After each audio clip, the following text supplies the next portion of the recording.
At first, it doesn't hurt. Not enough, at least.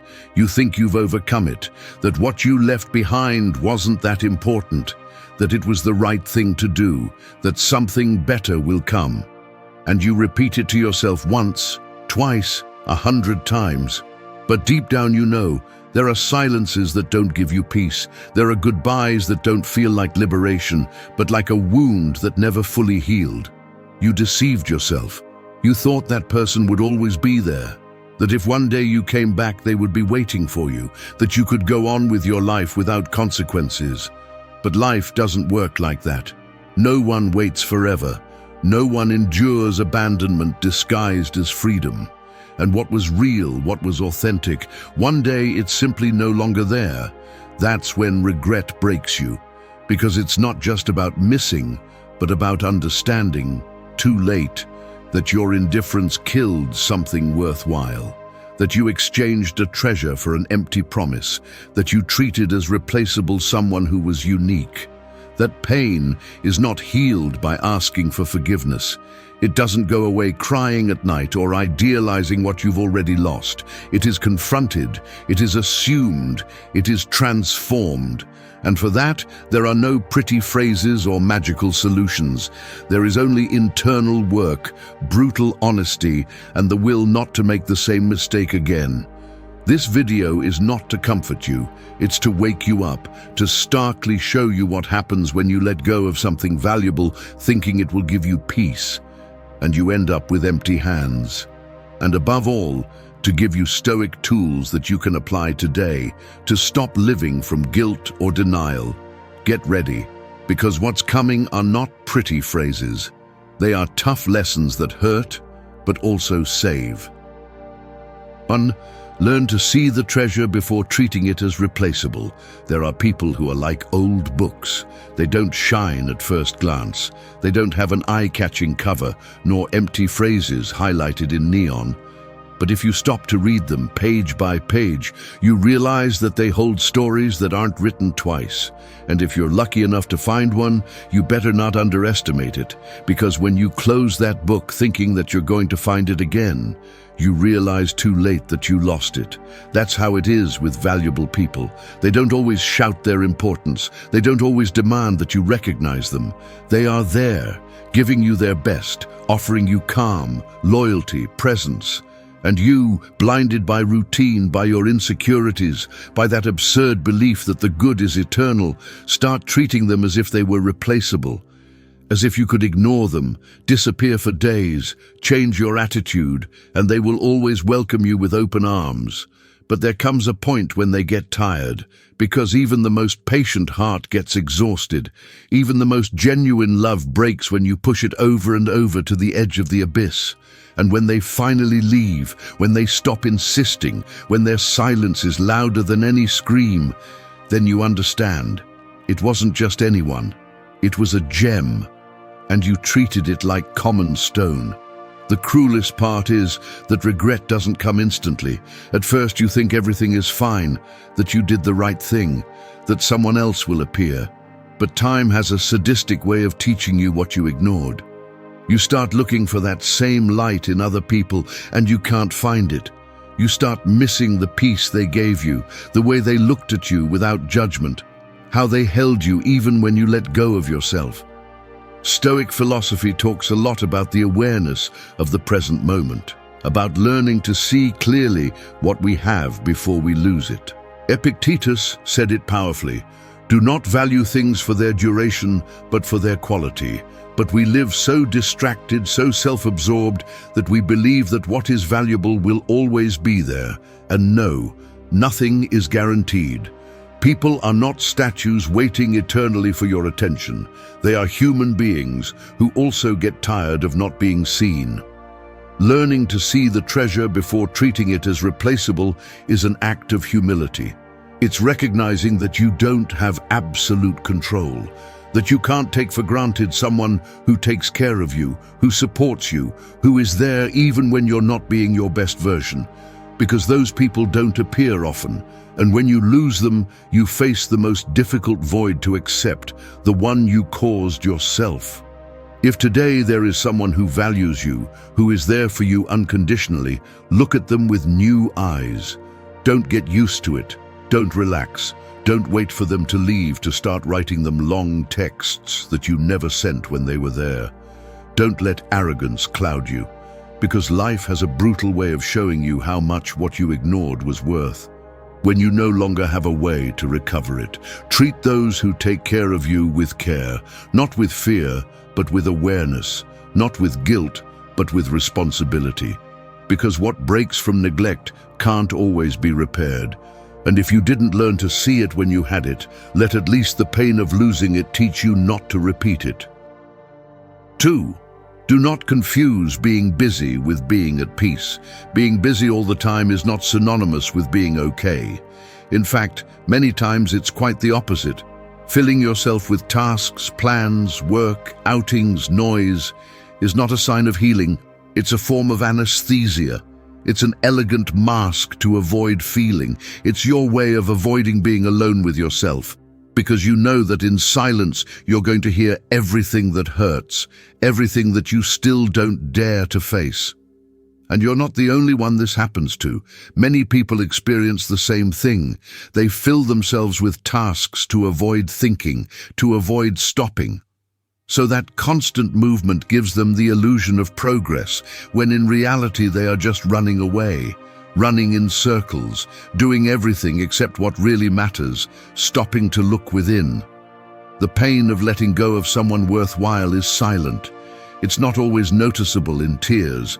Sometimes it disguises itself as productivity, as exaggerated independence, as a full life that deep down is empty. Because if you're using busyness as an excuse to not feel, you're not at peace, you're at war with yourself. The Stoics talked a lot about the difference between what we do and why we do it. Marcus Aurelius, for example, said, "An unexamined life is not worth living. It's not enough to just move. You need to know where you're moving from and where you're moving to. And if everything you do is to avoid silence, then you're running away, not healing."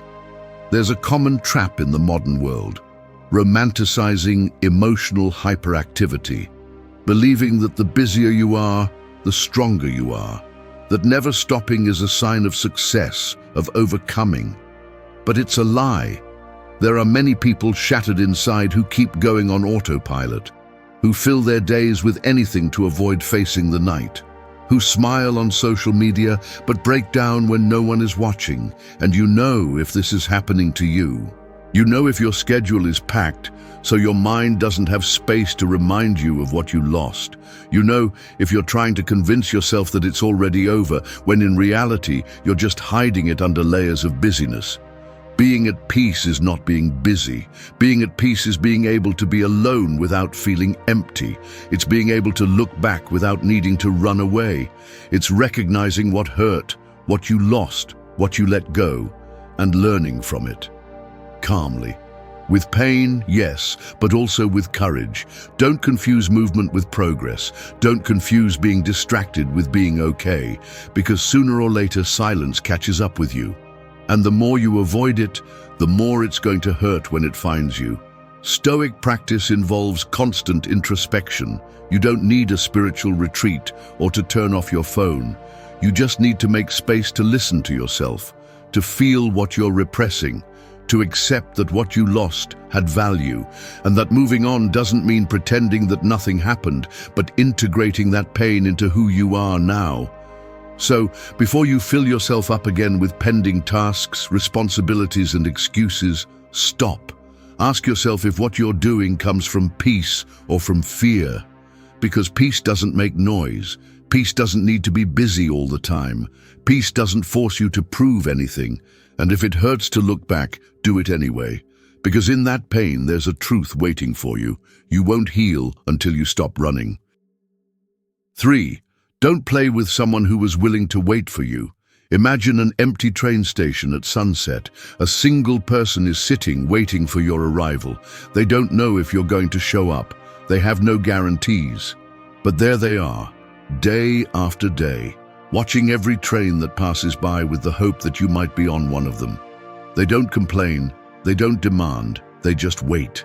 They wait with the absurd faith of someone who believes in what they feel, even though they have every reason to give up. That person existed in your life, and if you had the courage to have someone like that wait for you, you'd better not have played with that. At some point, someone stayed there for you. Despite your doubts, your silences, your absences, someone believed you were worth it even when you didn't know it yourself. They defended you in your worst version, held you up when you gave no signs, and waited. They waited for you to grow. They waited for you to come back. They waited for you to realize. And what did you do? Did you play with their time, with their hope, with their love? Often we do not value those who wait for us because we believe they will always be there, because we confuse patience with weakness, because we do not understand the sacrifice that involves loving without guarantees. But the truth is this: nobody waits forever. Not even the most loyal heart withstands continuous abandonment. There is a point at which love runs out, and when that happens, there is no turning back. The most common mistake is to take love as something eternal. To believe that because someone waited for you once, they will do it twice, 3, 10 times. And no, the heart that waits also breaks. It also gets tired. It also learns to stop looking at the station and starts looking forward. Because as much as it hurts, even the noblest soul gives up when it no longer has reasons to keep waiting. Stoic philosophy teaches not to cling, not to emotionally depend on what is not under our control, but it also teaches to act with virtue, with responsibility, with character. And if someone gave you their best without asking for anything in return, the least you can do is not play with that. Because one thing is not being ready, another, very different, is being cruel. It's not about reciprocating out of obligation. It's about not destroying what you're not willing to take care of. If you knew you weren't going to stay, why did you let someone wait for you? If you knew you couldn't love as that person deserved, why did you feed that hope? Because in the end, the most painful thing is not that they don't choose you. It's that they make you believe they will, and then they leave as if nothing. Whoever waits does so with an open heart, vulnerable, exposed. It's a silent delivery but powerful. And when you play with that, you're breaking something that you won't be able to repair, even if you try later. Because what is destroyed by negligence is not rebuilt with regret. Maybe that person is no longer there. Maybe they got tired of waiting for you. And that's okay. They had the right to leave. They had the right to stop putting their life on hold for someone who couldn't decide. But if they're still there, if they haven't completely closed the door, don't play. Be clear, be honest, and above all, be brave. Because true love doesn't need eternal promises. It just needs respect. And if you can't offer that, then walk away. Because the most unfair thing you can do is destroy someone who was waiting for you with love when you didn't even know what you wanted. 4. Assume what you did when you didn't yet know its worth. Sometimes we act like someone who breaks an ancient jewel without knowing its value. They see it, touch it, throw it on the ground thinking it's just another object. And when finally someone explains to them what they had in their hands, it's too late. It's shattered, useless, irreparable. That's how we often are with people. We treat them as replaceable when we still don't understand what they represent. We harm them without measure, without thinking, without stopping. And when time teaches us what we lost, there's no turning back. The problem is not ignorance. The problem is not assuming what we did with that ignorance. We all make mistakes. We all get it wrong. All of us at some point were blind to something that deserved respect, attention, care. But there's a big difference between someone who hides behind excuses and someone who has the courage to say, yes, it was me. I didn't appreciate what I had. I didn't understand what it meant, and I ruined it. When someone real and genuine comes into your life, you may not understand it right away. Maybe you weren't ready. Maybe you were dragging wounds, immaturity, ego, and that person appeared just when you didn't even know who you were. And instead of taking care, you hurt. Instead of listening, you ignored. Instead of staying, you ran. That doesn't make you a monster, but it does force you to assume the consequences, because what you did, even though you didn't know its worth, left a mark. And Stoic philosophy doesn't seek perfect people, it seeks conscious people. Seneca said, "The first step towards wisdom is to recognize one's own mistakes." And recognizing is not saying it superficially. It's looking at it head-on, feeling it, learning from it. Assuming what you did is not self-flagellation. It's being responsible. It's understanding that your actions affected someone, that your indifference, your silence, your distance broke a person who just wanted to give you the best. And yes, maybe you didn't have the emotional tools. Maybe no one taught you how to love properly. But that doesn't change the fact that you caused harm. And that harm has a name, a face, a story. There are those who go through life as if everything were replaceable, as if every mistake could be corrected with an empty, "I'm sorry." But no, some wounds don't close with apologies. Some decisions become points of no return. And that's where regret hits hardest, when you realize that what you lost can no longer be recovered, not because you don't want it, but because you didn't know how to take care of it when you had it. Learning to assume is not just a lesson in humility, it's a demand for personal growth. Because as long as you keep justifying yourself, you'll remain stuck. As long as you keep saying, "I didn't know," without looking at what you did with your ignorance, you'll remain the same. And the only way to truly change is by taking responsibility. Maybe you'll never have the chance to amend what you did. Maybe that person is gone forever. But you can take that experience and turn it into a guide, to not hurt like that again, to not underestimate the valuable again, to not repeat the same story with someone else. Nobody is born knowing, but we all have the obligation to learn. And part of that learning involves looking back, without excuses, without denial, and saying honestly, "I failed." Because only when you accept your shadow can you start to build something better with your light. 5. Not everything that grows with you is meant to stay. There are roots that grow in the same soil at the same time, but that doesn't mean they are destined to remain united forever. Sometimes one blooms faster, another twists towards the darkness, and there comes a time when shared growth ceases to be harmony and becomes a silent struggle for space and air. What once felt natural begins to feel forced. What was growing with you begins to limit you. And there's the lesson. Not everything that is born by your side is meant to stay. In life, there are people who arrive at key moments. They accompany you in falls, in achievements, in learnings. They walk with you at the same pace, and it seems that this connection is unbreakable. But the problem is not in what they were, but in what they cease to be over time.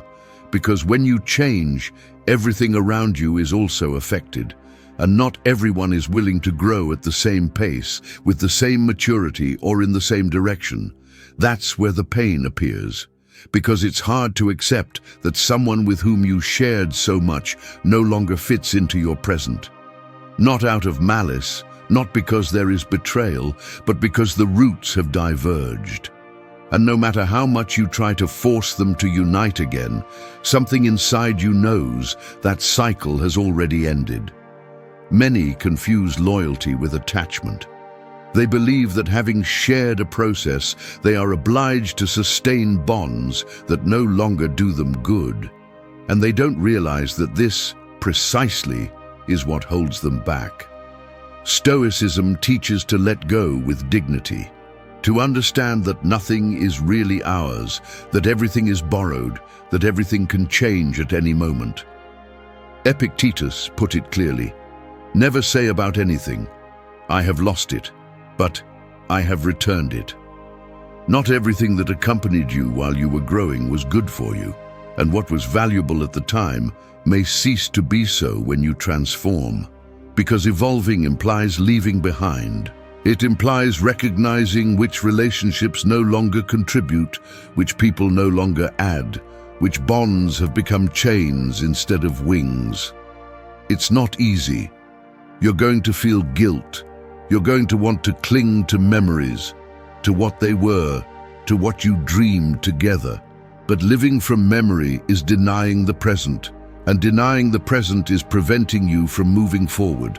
There are companies that today only exist out of habit, relationships that are sustained by fear of loneliness, not by love. And staying there, knowing that there is no mutual growth, is silently betraying yourself. Accepting that something or someone is no longer part of your path does not make you a bad person. It makes you someone who understands that life has cycles, that you cannot build the future dragging what the soul has already asked you to let go. Not everything that grew with you deserves to stay. Some things were necessary to propel you, to sustain you, to teach you something, but their purpose has already been fulfilled, and continuing to hold on to them is carrying a dead weight that prevents you from moving forward with freedom. So look around you. Ask yourself if what surrounds you today still propels you or just stagnates you. And if the answer is painful, face it anyway. Because sometimes, to continue growing, you have to learn to say goodbye, even to those we once deeply loved. Real growth always demands losses, and those who are meant to stay evolve with you. The others, they were simply part of the process. 6. Value the one who looked at you without filters, not the one who only applauds you. There are mirrors that show you as you are, with all your scars, your mistakes, your contradictions, and yet they do not judge you. They reflect you honestly. They show you clearly, even when you don't want to see yourself. Then there are the spotlights, those that only illuminate you when you are at your best, that focus on you when you look good, when you smile, when you meet expectations. But as soon as you fail, they turn off, they disappear. They are not there to see who you really are. They just want to applaud your facade. In your life, there was someone who was like a mirror, who looked at you without filters, who saw your broken parts and chose to stay, who understood your voids without using them against you. That person did not idealize you, they accepted you. They did not use you to shine, they accompanied you even in your darkness. But instead of valuing that, who did you give more importance to? Who showed you empty admiration, or who silently held you when you needed it most? We live in a society obsessed with applause, with external validation, with image, and often we end up leaving aside the one who truly knew us to pay attention to those who were only fascinated with our mask. We exchange depth for superficiality, the real for the convenient. And then, when the noise fades, we realize that we lost the only one who really saw what we carried inside. The Stoics warned about the danger of living for the approval of others. Marcus Aurelius stated it firmly. It is madness to love what others think of you more than what you think of yourself. But that's what we do when we ignore the one who knows us with the soul, chasing the validation of the one who barely knows us from the outside. There are people who are with you only when you look good, only when you give them something, only when you meet an expectation, and they are ready to applaud you. Until you stop being useful, they are not interested in your truth. They are interested in what you represent. But the day you fall, they walk away. They are not company, they are spectators, and you made them a priority. Meanwhile, the one who listened to you without adornments, who saw you cry without running, who spoke to you honestly even though it hurt, you pushed them to the background, as if they were less important, as if the genuine could wait. Until one day, that person also gets tired, because even the deepest love needs to be seen, needs to be reciprocated, not with empty words, but with actions, with presence, with gratitude. And when that person leaves, it's not just the loss that hurts. It hurts to realize that you were blind, that you sought false glitters when you had a gem in your hands. Respect begins by valuing the real, what does not seek to impress, but to connect. And if you ever had someone who looked at you without filters, who was with you in your worst moment, who spoke to you truthfully, even if it was not what you wanted to hear, be grateful. Because that is not found every day. That does not repeat. Stop giving power to empty applause, to the looks that only follow you for convenience. Start looking more clearly, to remember who was there when you had nothing to offer, because those people are the ones who really matter. And if they are still close, take care of them, and if not, at least let the regret serve you not to make the same mistake again. 7. Don't start romanticizing what your indifference let die. There are people who are like lit candles in the middle of a storm. They are there, giving you light, warmth, presence, while you walk without paying attention. Every time you pass without looking, every time you pretend not to notice their effort, that flame flickers. It doesn't go out suddenly. It slowly consumes itself. And when you finally realize that you needed that light, it's already too late. Because your indifference was a constant wind, because it was never about a single mistake, but many small accumulated absences. And there you are, looking back, reviewing the moments, the gestures you ignored, the words you didn't say, the times that person needed you and you weren't there, and suddenly you start to idealize everything, to remember only the good, to put a false shine on what you didn't know how to take care of at the time. But that's not love.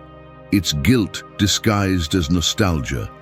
Romanticizing what you let die doesn't revive it. It doesn't erase the damage. It doesn't change the story. It's a desperate way to soften the blow of regret. Because deep down, you know you killed it with your indifference, not by a great betrayal, but by the sum of cold gestures, emotional absences, excuses disguised as priorities.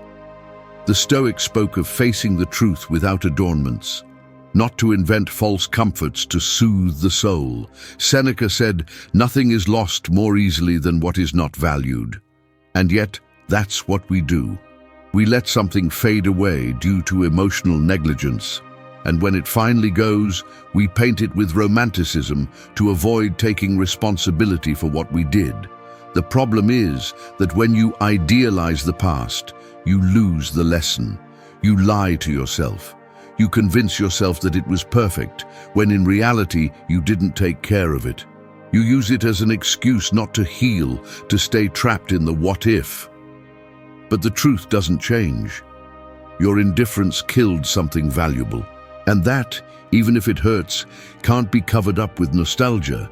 Accepting that requires courage. It requires looking at what you were, what you did or didn't do, without hiding behind a false story. Because the only way not to repeat that mistake is to understand the real reason for the loss. It wasn't fate, it wasn't the right time, it was your lack of presence, your ego, your emotional coldness, your decision, conscious or not to take care of what you had. And if today you are tempted to write long messages, to return with flowers, to recover something that you let wither, first be honest with yourself. Are you doing it out of real love or emotional need? Because you learned, or because you miss what you didn't know how to value? Because if there isn't a deep change, you're just reliving the cycle. And by doing so, you can hurt even more. There are losses that can't be recovered. And that doesn't mean everything is lost. It means that there are things that have to hurt for you to learn. That not everything can be repaired, but everything can teach you. And if you ever hurt someone with your indifference, let that mistake at least serve, so you never again be like that with someone who really matters. Don't make up the story. Don't turn abandonment into poetry. Don't disguise negligence as love. Assume what you did, learn and move on. Because living trapped in what you didn't take care of won't bring you peace. It will only keep you tied to a version of yourself that you should have already overcome. 8. Stop begging for love where you were only an option. Imagine walking into a huge, well-lit house, full of life. From the outside, it looks warm, welcoming, as if it were waiting for someone. You enter with hope, thinking that perhaps this is your place. But as soon as you cross the door, you realize that there is no space for you. All the couches are occupied. The table has assigned names, and yours is not there. No one looks at you. No one invites you to stay. But you stay anyway. You sit on the floor. You wait in a corner, imagining that at some point someone will realize that you deserve a place. But that moment never comes. That's begging for love. That's insisting on a place where it's clear that they don't want you as a real part of the story. Not as a protagonist, not even as a secondary character. Barely as an extra, as someone who is just passing by. And the worst part is that many times you knew it from the start, but you clung on anyway. You stayed there, on the emotional floor of someone who never intended to lift you up. You become a spectator of your own abandonment. You see yourself doing things you once swore you would never do. You justify silences, accept crumbs, start to thank minimal gestures as if they were miracles. And not because you don't know your worth, but because you start to doubt it. Because when you are treated as an option, you begin to believe that's what you deserve. But no, you were not born to beg for love. Nobody was. And if you are doing it, it's because at some point you forgot who you are. Because you confused affection with need. Because you thought that loving strongly would be enough for them to love you the same.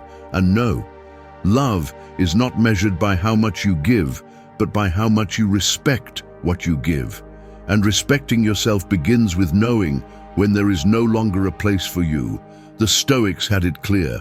Marcus Aurelius wrote, "Choose not to be harmed, and you won't be."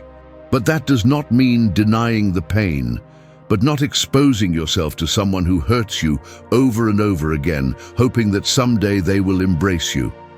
It means you have to stop sitting on the floor of a house that doesn't want you inside, and leave, even if it hurts. Because outside it may be cold, but at least you are standing. At least you are not begging for scraps of affection. And yes, it's going to hurt. It's going to hurt to leave there. It's going to hurt to admit that you settled. But it hurts more to stay where you are not valued. It hurts more to spend days waiting for messages that never come. It hurts more to look at your reflection, knowing that you betrayed yourself out of fear of being alone. So get up from the floor, shake off the emotional dust, and close that door with dignity. Because every time you decide to stay where you are not chosen, you are choosing to be your own worst enemy. And that's enough. Love is given face to face. It is not torn out with pleas. And if you are not a priority, don't stay as an option, because whoever begs for love ends up empty, and you were not born to empty yourself for anyone. Thank you for staying until the end of the video. If you watched the whole thing, comment "I am Stoic" as our secret signal to know that you're a true student of Stoicism. Don't forget to subscribe and give the video a like if you enjoyed it. See you in the next video, and remember, keep cultivating your Stoic mind.